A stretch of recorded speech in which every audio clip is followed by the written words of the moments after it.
That is a nice cup of tea. Delicious. That's musical. Two against three. Nice cup of tea.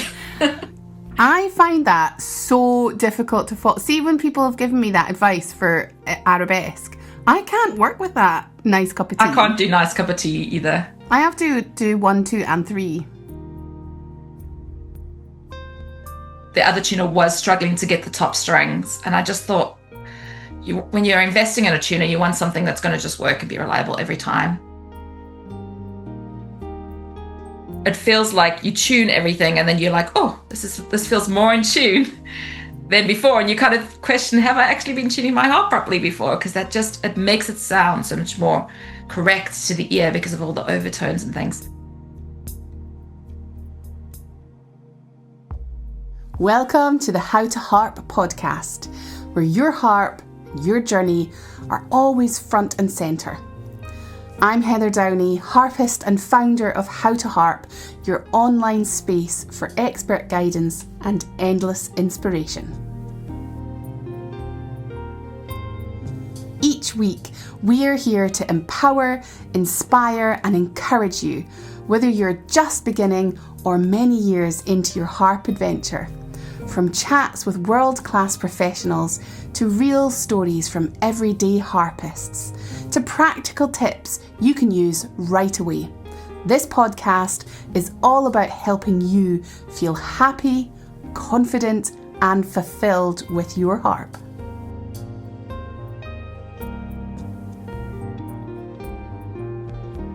Here we are back with another of our regular features in the How to Harp podcast. I am joined by the wonderful Angela for our Harpy Tutor chat.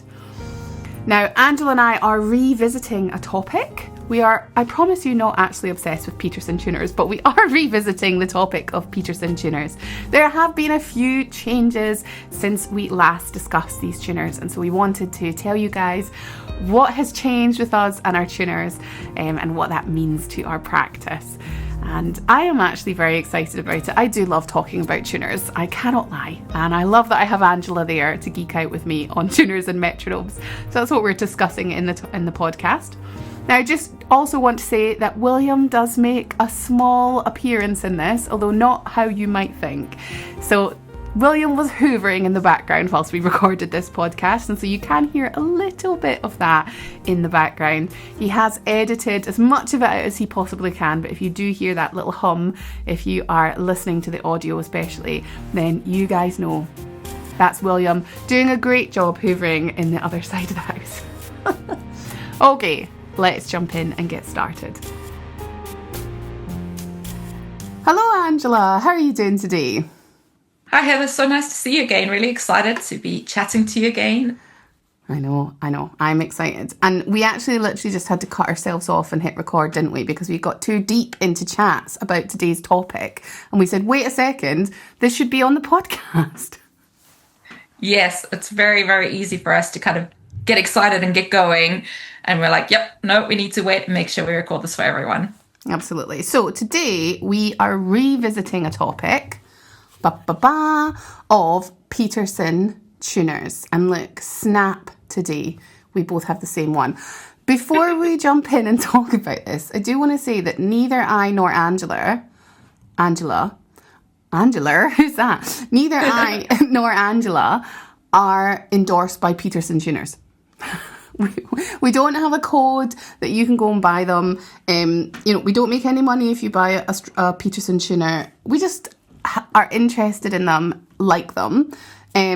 We happen to, if you guys have seen the podcast episode that we did back in, I think it was November, we were just trying to work out, I think it was November, we happened to have just both bought a Peterson tuner.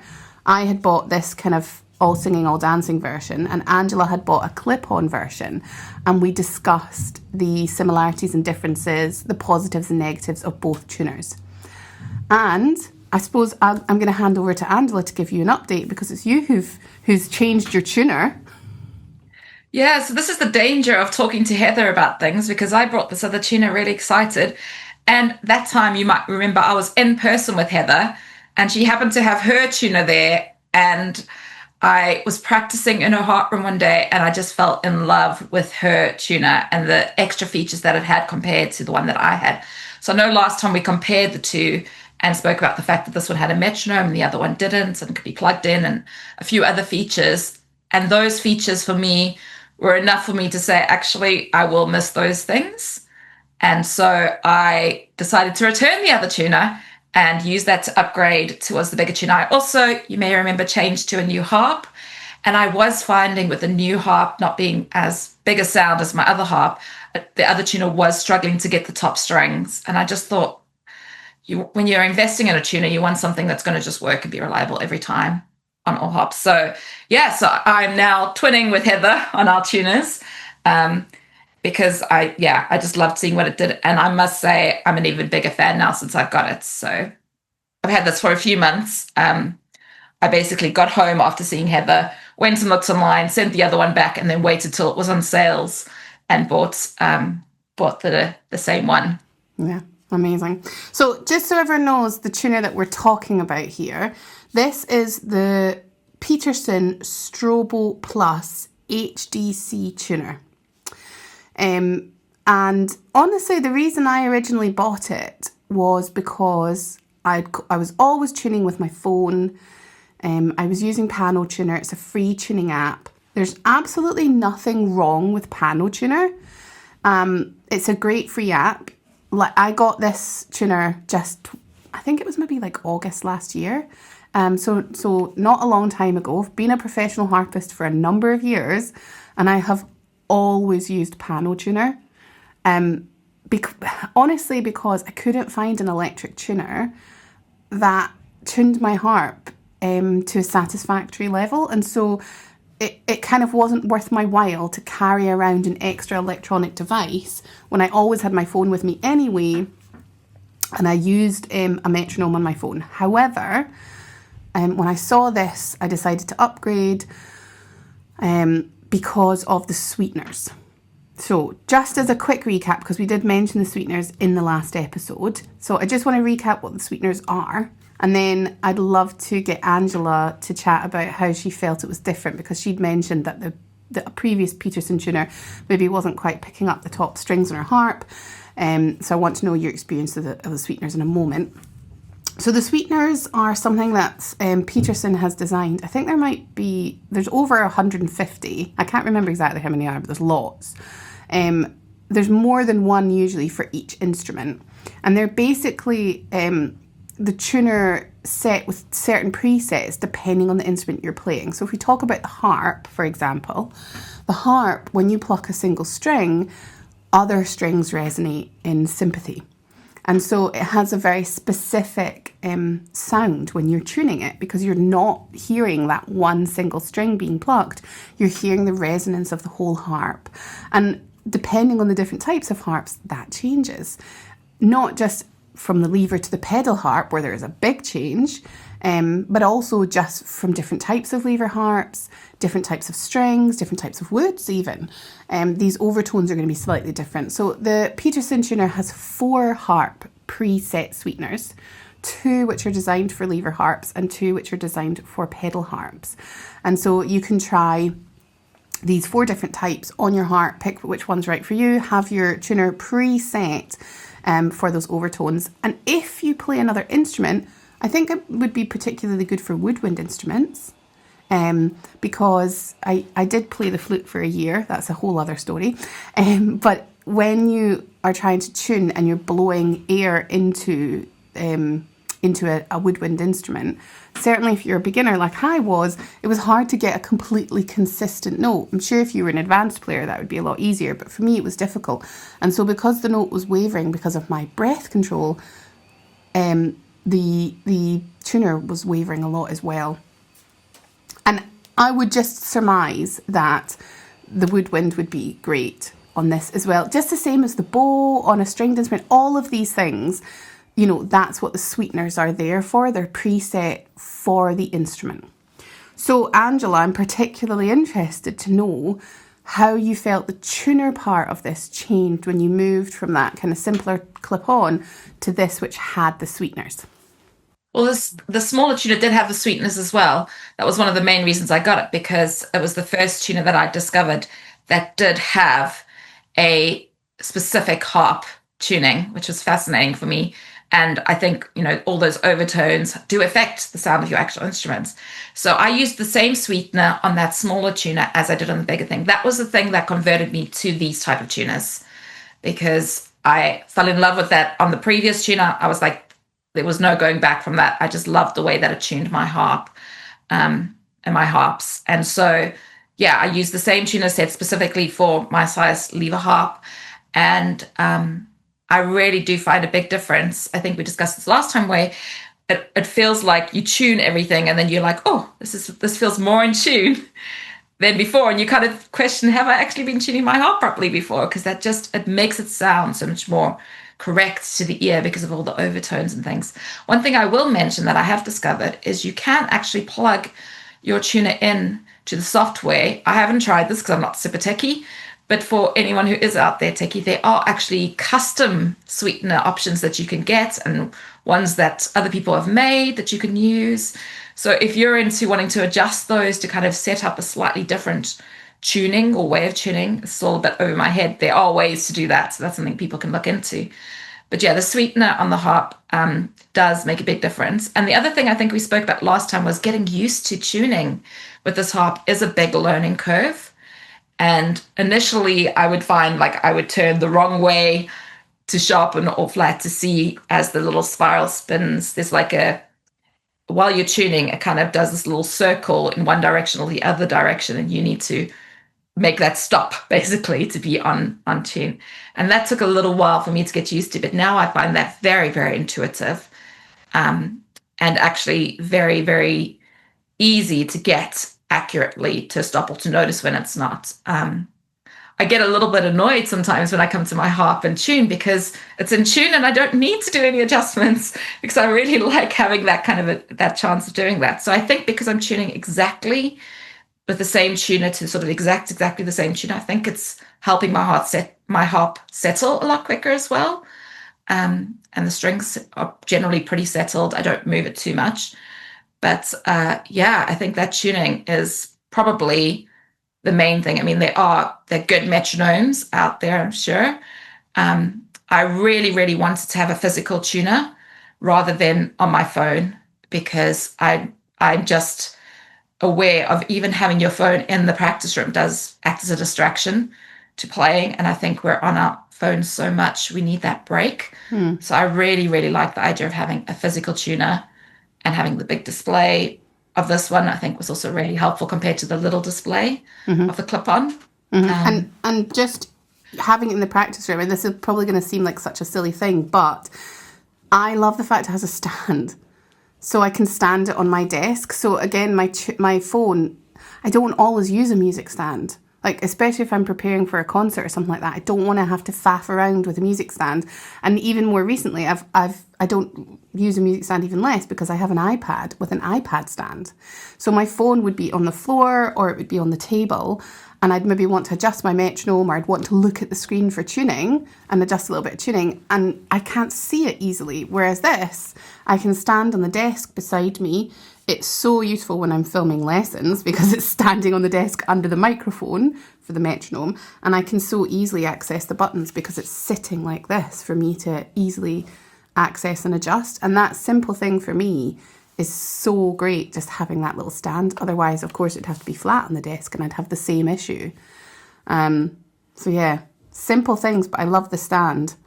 But yeah, you had an issue with your smaller one that wasn't picking up the strings. So has it improved? Yeah, so I when I was visiting you, I was struggling to get that little one on the right spot because it's a clip-on and it only worked for vibrations. So you had to try and clip it, and I was trying different places to see where it would pick up. And on my new harp, I was really struggling to get the top octave of strings. And so, but you had yours on the table, on the stand. So I decided, well, let's try that and click that on. And even being a distance, because it has the microphone, it was able to do that. So without even needing to plug it in, which I'm sure would also work, I was able to do that just on the audio with no problems. I've never had a problem with it picking up my higher strings, even when it's a little bit of a distance away from me on a table or on the floor. Or I use a metal music stand, and I find it without the stand on the metronome, it fits on the stand as well. So that's useful to know. It's a fair size and does have a weight to it, but I'm able to have it on that solid metal stand. Yeah. And the other thing that I read, sorry, go ahead. Not that you would, sorry, just about it being a fair weight. Not that you would, obviously you would take care of it, but it's really robust. Like if I did drop this, I think it would be, I'm not going to throw it across the room to test it, but I think it would be okay. It's quite... Not intentionally, maybe. Yeah, exactly. Well, yeah, talking of that, the other feature that I liked with this is it does come with a cover. Sometimes you can order it without a cover, sometimes with it. I waited till I had it on special with the cover included. And I do find that quite useful to have the little bag that I can put it in if I am traveling with it. Basically more that it doesn't get left on or something like that, or get bumped or scratched. I think it's just really useful to have it in that little container. So I found that quite useful to get the actual bag that comes with it too for transporting, because it is kind of its own event now rather than just being your phone that you have with you. And I love that it is the tuner and the metronome. And I feel like I have all those things that I need for getting going and practicing. So we've talked a lot about the tuner. We're not gonna talk too long about this, but I do want to touch on the metronome because it is a feature that I use, and actually having this encourages me, I think, to use the metronome more because I enjoy using the metronome on this. Whereas on my phone, I don't know if it was just about getting the app out or what it was, but I didn't enjoy it as much as using this. Now, when we move to Angela talking about the metronome, she's going to give you so much more information because she's a hardcore metronome user of this. She's done lots more stuff than I have. I'm very lazy with my metronome use in that I like to pick a bleep that is unintrusive. So I don't like too harsh a bleep. This has got lots of options for you to choose. You can even have someone saying numbers if you like. I personally like a non-intrusive bleep that does not mark number 1 of the bar. And the reason that I go for that is because, like I say, I'm kind of lazy. I like to switch my metronome on, leave it on, and practice and just continue my practice. So if I need to stop during a practice, I can just jump back in at some point. I can put a kind pause in somewhere that I might need, or I can even sneakily slow down a little bit and speed up because that beat 1 isn't being marked. And that's how I like to practice. However, Angela has explored presetting a whole bunch of different metronome settings, right, Angela, for your different pieces? Yeah, so just there is the ability to have memory stored in this tuner. So we didn't speak about how you could store different kinds of tuning. So Heather, you've got your pedal harp and your lever harp. You could preset that so that you have your pedal harp tuning sweetener and your lever harp sweetening, tuning 1 is this, tuner 2 is that, tuner 3 is another instrument. The same way you can do that with your metronome. So what I've done this very basically compared to what's capable of, is I have basically done it with different time signatures. So I have kind of matched it to the main repertoire that I'm working on. So if I've got a 3/4 piece, I've got a piece in 3/4 and I've got that in a certain color, and I know that's preset 1. And then I might have a piece that's in 7/8 timing and put accents on 2, 2, and 3 for that. Or I have another piece that's in 4/4, but I might want to count that in dotted quaver to, in a different rhythm. That's kind of clicking. And you can also then adjust the accents around that. So I've kind of chosen, rather than each time having to kind of pre-choose if I want accents or if I want to change the rhythm in some way. You can save that and preset that, or you can manually adjust it each time. And that's just if it's going to kind of repeat that bar over and over and over again going forward. I haven't done this, but you can plug it into your computer and you can customize it for a whole piece. So you could decide the first 10 bars is 3/4, and then there's a bar of 7/8, and then there's a bar of 6/8 afterwards, which I think would have been really interesting to do for the Christmas collaboration, actually, if there was a change of tempo to do a whole metronome with that change. But yeah, so there's an opportunity to do that. What I'm interested in doing is setting it so that it speeds up, so that maybe it starts at like 60 for a bar that's 4/4 or a measure that's 4/4, and then speeds up every 3 or 4 bars up to 120. I think that would be really interesting. Apparently there's ability to loop it as well. So you could set a 2-bar thing with the difference and then loop that, or you could just customize it for 100 bars.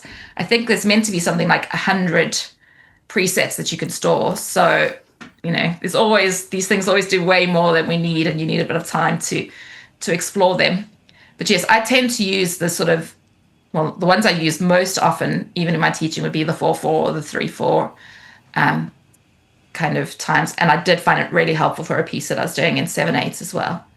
So, so it's quite nice that you can kind of make it yourself. I love that it has the color coding, because I can set each of those to a color that kind of suits that piece. And it does create this mental shift to be like, oh, I'm in this color and that matches this piece. If I'm something that's the sky or blue, then I can match that with the color as well. So I think that helps as well. So I just like that you can make it your own, that your specific piece of tech becomes unique to you and what you're using, and you can get out of it what you put in. So if I was to pick up Heather's, I could use it, but it wouldn't have all my custom presets.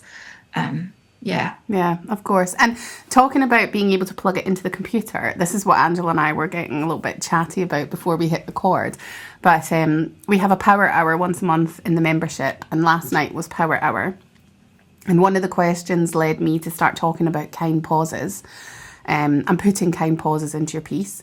If you've never heard me talk about that before, it's kind of exactly how it sounds, but I don't like to say the word stop in your piece and do this, because that word can kind of give your body a certain feeling, whereas a kind pause is the feeling that I want you to have when you're putting a little space in your music to think about your fingering or your relaxing or your posture or whatever you're trying to work on, putting a kind pause in your piece. So we were discussing that in the power hour last night, and someone actually wrote in the comments, because we had just been talking about metronomes before that, isn't it a shame that you can't put a kind pause on your metronome? And of course I was like, yeah, that is a shame, although I do put kind pauses in my metronome and I just kind of ignore the click for a moment and then come back in, and that's why I don't like it bleeping on beat 1. But actually, when me and Angela started talking this morning, and she said that she's preset her metronome, but you can actually plug it into the computer, which I've not tried at all, plug it into the computer and preset the metronome. Well, you could put a preset kind pause in. You could put a kind pause in to happen every 4 bars, or, if you're playing a specific piece where you want the kind pauses to happen, you could put them in for your practice. So using that feature, you actually could plan a kind pause into your metronome. Yeah, and the fact that it has such customizable time signatures as well. Like if you were playing scales and you wanted a pause every time you were doing a tuck, for example, then you could know exactly where that was going to come up if it's the same time that you're going to need that every second bar or every measure you wanted at that point. Or you could say, the first time around I want it there, the second time around I don't, or I want it this long this time and not that time. So I think that would be a really interesting way to do it. I must admit for myself, it would take a little bit of me like the time that I would spend setting that up, unless I was doing that for a long time, I probably would just do what you're doing and just skip a beat. But if I was doing something really complicated and knew I'd be working on it for a while, I think that would be really useful. Yeah. And also, I think important to mention here, just on not on a side note, but I think it's easy. It could be easy for someone to listen to this conversation and say, oh, all the time spent plugging that metronome into the computer and planning out, mapping everything out, I could be practicing my harp. Well, let me just tell you that the time that you spend mapping out your rhythm plan of your piece is practice time. Because I would guarantee that if you sit down, map out your piece, plan kind pauses, plan speed ups, you really think about what's happening in which bar.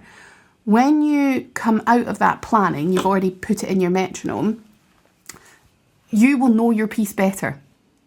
And you will understand the rhythm, the underlying rhythmic approach to your piece better, having completed that process. And you'll probably think about the rhythm, tempo, accents, everything around that, you will probably have considered that more than you will have in any of your other pieces going through that process. So it's not a waste of time or to do that. If it's something that, like, I could see me getting quite geeky about it and really enjoying that with some pieces. So if it's something that you would enjoy, obviously if it's something that you're going to sit and be like, oh, I'm doing this stupid mapping out, then maybe it's not the best thing for you, but it could help you practice.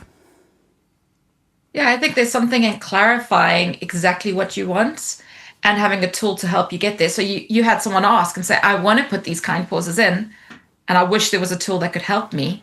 And I guess what we're saying is if you have this desire and you have these things that you're hoping to do, then this is a tool that has got some of those functionality that can be really customized to the many needs that different people have, that if they want to use it in that way, they can.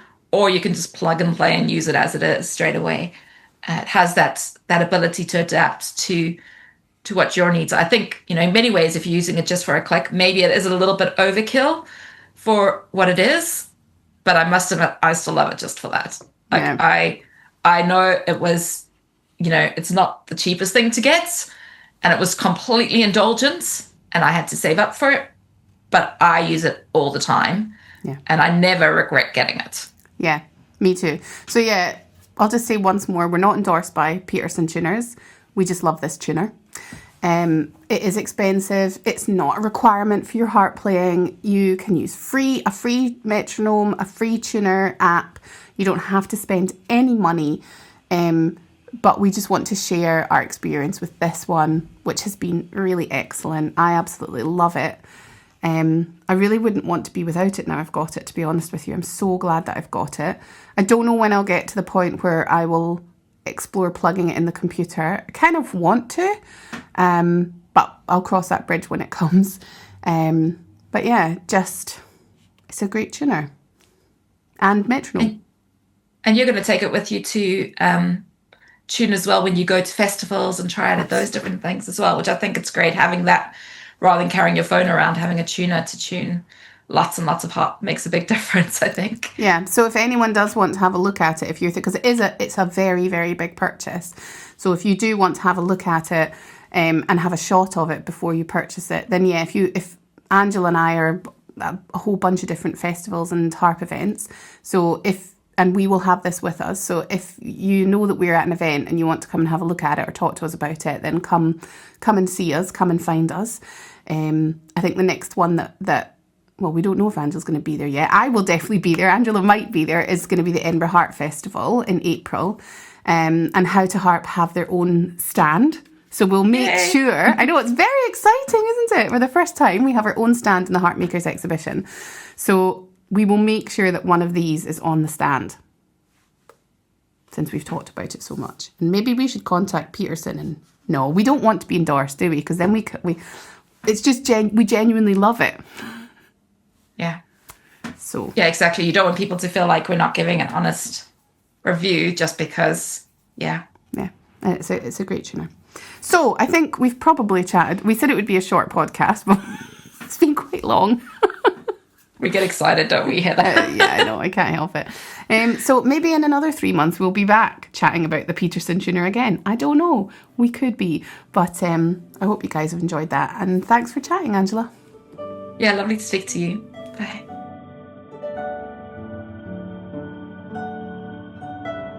A huge thanks to Angela, as ever, for everything she contributes and for our wonderful chats. I so enjoy sitting down with her and sharing our geeky moments.